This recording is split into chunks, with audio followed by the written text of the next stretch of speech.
was a late October night, and my friends and I were seeking a thrill, an adventure that would haunt us for the rest of our lives. We decided to embark on a late-night trip to an abandoned mansion rumored to be haunted.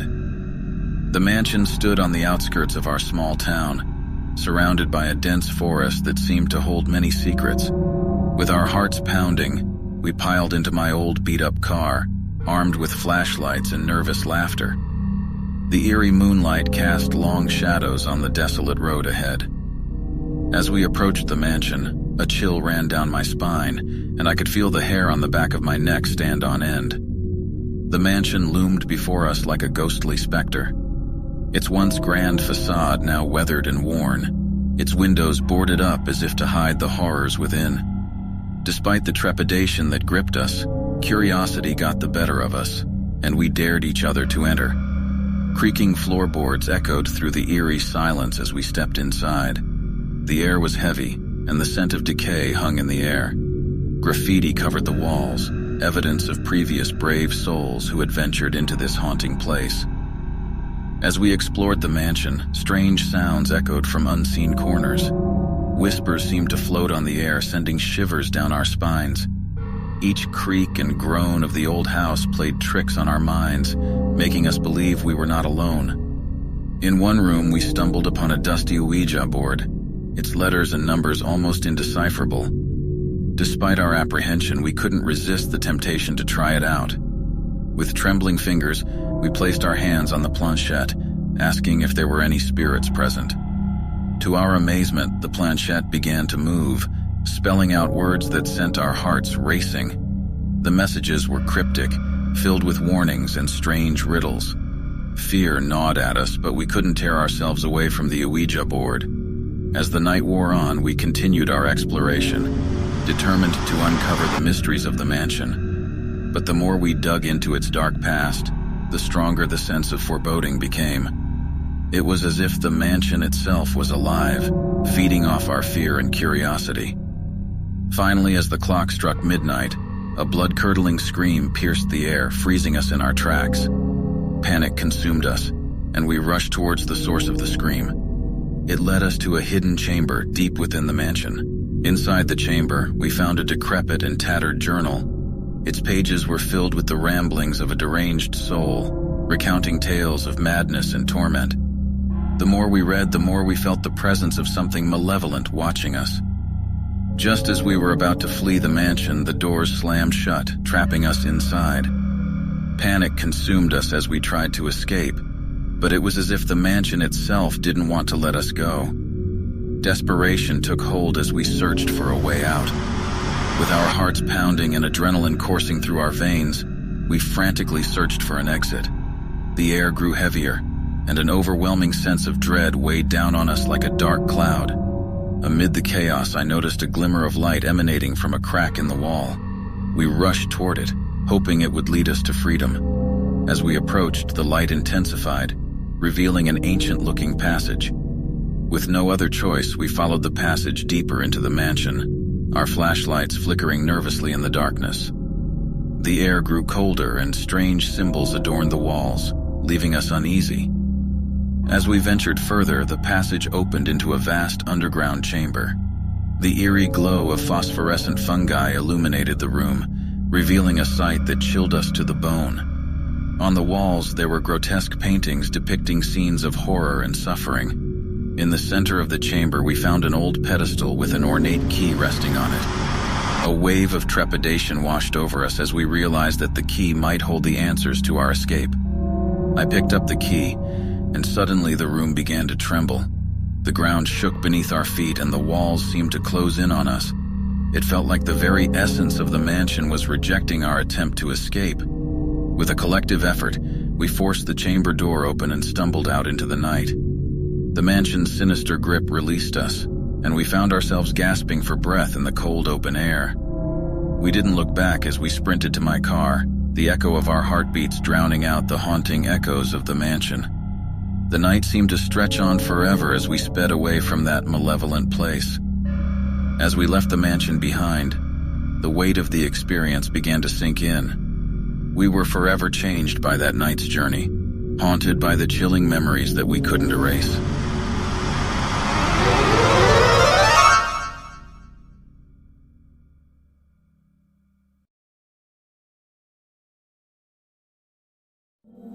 It was a cold and eerie night, the kind where even the wind seemed to hold its breath. As a taxi driver, I was used to the solitude of the road, driving through deserted streets and dimly lit alleys. But this night felt different, as if an ominous presence loomed in the shadows. My old taxi rattled with each turn, adding to the eerie ambiance. The dull glow of the city lights struggled to penetrate the thick darkness outside. It was during this hour, when most people were tucked away in their homes, that I received a call for a pickup. "Taxi 777 Elm Street," came the voice on the other end. The address gave me pause. 777 Elm Street was notorious for strange occurrences and ghostly sightings. I had heard tales from other drivers, but I brushed them off as urban legends. Nevertheless, I couldn't refuse the fare.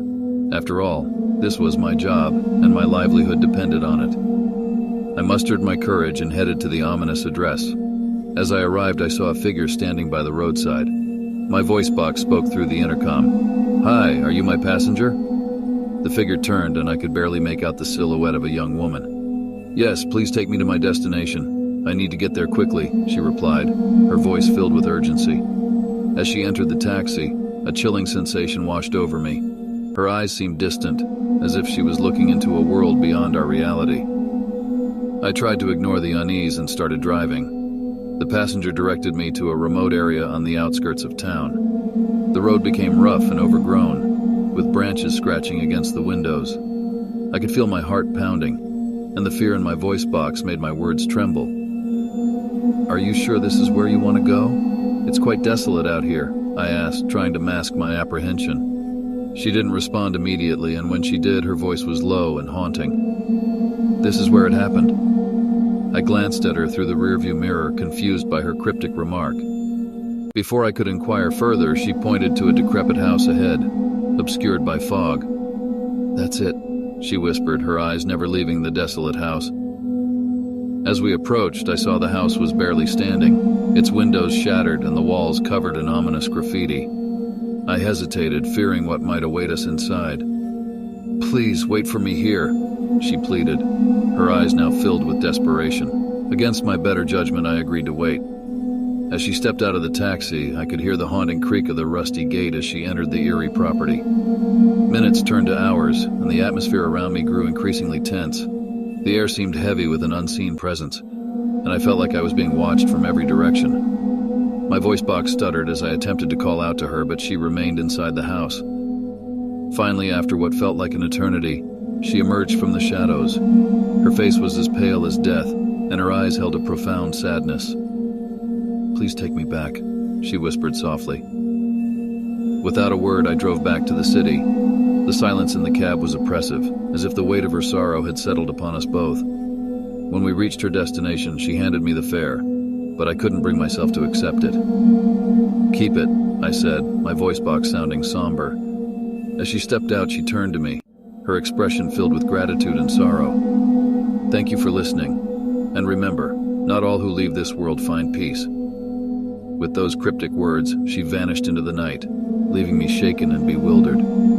I've never forgotten that night, and I often wonder about the young woman I encountered in the unsettling house on Elm Street.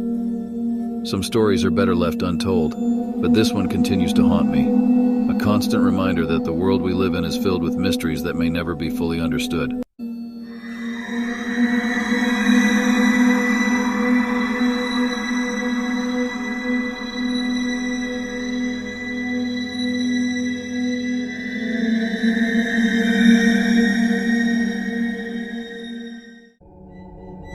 I was exhausted after a long day of work, and all I wanted was to get home and collapse into my bed. The train station was deserted, and the platform felt eerie under the dim glow of the flickering lights. I noticed a lone train at the far end of the tracks, its doors slightly ajar, waiting for its last passenger. Am I really going to be the only one on this train? I thought, hesitating for a moment. But with no other options available, I mustered the courage to step aboard. The interior of the train was eerily empty, devoid of any other passengers. The only sound was the distant hum of the engine and the rhythmic clattering of the wheels on the tracks. I chose a seat near the window, trying to ignore the feeling of unease that crept over me. As the train started moving, a sense of isolation washed over me. The passing scenery outside seemed warped and distorted, adding to the surreal atmosphere inside the train. I tried to distract myself with my phone, but even the familiar glow of the screen couldn't alleviate my unease.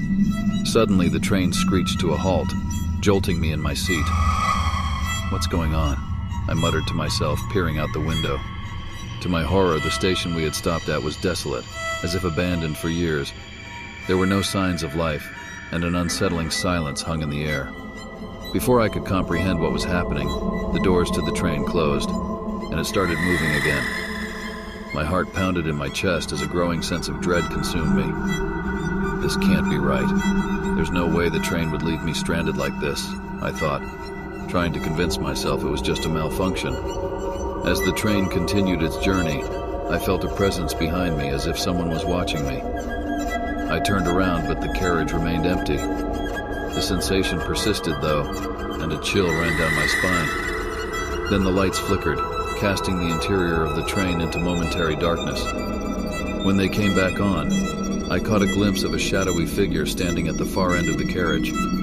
My voice caught in my throat as I squinted to see clearer. "Hello," I called out, my voice quivering. "Is someone there?" The figure didn't respond, and instead it seemed to glide closer without taking a single step. Panic surged through me, and I desperately searched for an emergency button or a way to contact the train conductor, but there was nothing. I felt trapped with this mysterious and ominous presence. The train continued its relentless journey, seemingly heading nowhere, with no signs of civilization or life outside the windows. As I sank into despair, the figure drew even closer. Its features remained obscured, but I could feel its malevolence seeping into my very soul. "What do you want from me?" I pleaded, my voice barely above a whisper. Suddenly the figure spoke, its voice a sinister whisper that sent shivers down my spine. "I am the last passenger, the one who never left. And now, you will join me." My heart pounded in my chest as I tried to escape, but the train felt like a maze with no way out. The figure was upon me now, its icy touch sending waves of terror through my body. I closed my eyes, unable to bear the horror any longer. When I opened them again, I found myself alone on the empty train platform, the train disappearing into the distance. My heart raced as I realized it had all been a terrifying nightmare. But as I turned to leave, a distant train whistle echoed through the night, and I knew with a sinking feeling that the last passenger was still out there, waiting for someone else to join their eternal journey.